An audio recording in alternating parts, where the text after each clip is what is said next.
បងនៅចាំទាំងអងកាលគ្រាយើងចាប់ដៃគ្នាទួងកុំសតវេទនាពងទាមួយញ៉ាំពីរនាក់ស្បត់ថាមិនចោលគ្នា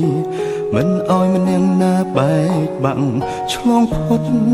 ឧបសគ្គអូនក៏ប្រែអារម្មណ៍អូនផ្ដាំថ្លែកិញភ្នែកមើលបងម្ដងម្ដងមានគេលាក់បងស្នេហ៍ស្នងបងដឹងត្រើអូនជួបគេរាល់ថ្ងៃក្លិនគេជាប់កាយអូនហើយអូនមិនបាច់បកស្រាយឡើយបងយល់ឲ្យអូនចេញក្រៅធ្វើការដូចឲ្យអូនទៅមានថ្មីដឹងទេបងឈឺណាស់ថ្លៃគ្មានន័យខត់អូនមិនបានបើដឹងថាមានថ្ងៃនេះមិនបាច់ខំដល់មានបានទោះបីឈឺក្ររហាមរើសសម្រាមគុំឲ្យអូនក្បត់ឲ្យអូនចេញក្រៅធ្វើការដូចឲ្យអូនទៅមានថ្មីទោះបងយំស្លាប់មកថ្លៃក៏វៃហួពេលទៅហើយស្រឡាញ់គេឲ្យសុខជមបងមិនខត់ទេសែអើយតែបើអូនចង់បកក្រោយចាំត្រានត្រើយបងនៅទទួល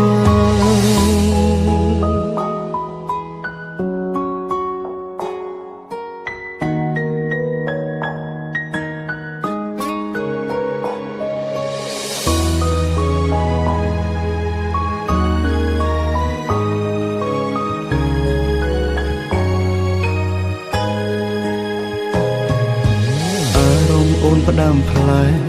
កិញភ្នែកមើលបងម្ដងមានគេលាក់បងស្នេហ៍ស្នងបងដឹងត្រើអូនជួបគេរាល់ថ្ងៃក្លិនគេជាប់កាយអូនហើយអូនមិនបាច់បកស្រាយឡើយបងយកឲ្យអូនចេញក្រៅធ្វើការដូចឲ្យអូនទៅមានថ្មីដឹងទេបងឈឺណាស់ថ្លៃគ្មានន័យខត់អូនមិនបានបើដឹងថាមានថ្ងៃនេះមិនបាច់ខំដល់មានបានទោះបីឈឺក្ររហាមរើសសម្រាមគុំឲ្យអូនក្បត់ឲ្យអូនចេញក្រៅធ្វើការដូចឲ្យអូនទៅមានថ្មីទោះបងយំស្លាប់មកថ្លៃក៏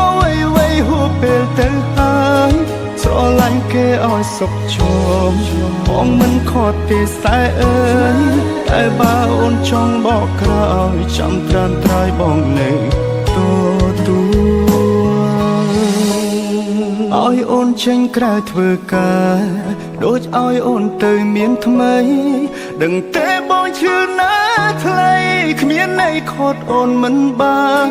បើដឹងថាមានថ្ងៃនេះមិនបាច់ខំដល់មានបានទោះបីឈឺក្ររហាមរើសសម្រាមគុំឲ្យអូនក្បត់ឲ្យអូនចេញក្រៅធ្វើការដូចឲ្យអូនទៅមានថ្មីទោះបងយំស្លាប់មកថ្លៃក៏វៃហួពេលទៅហើយស្រឡាញ់គេឲ្យសុខជមបងមិនខត់ទេសែអើយតែបើអូនចង់បកក្រោយចាំត្រានត្រើយបងនៅតែបើអូនចង់បកក្រោយចាំត្រានត្រើយបងនៅទទួល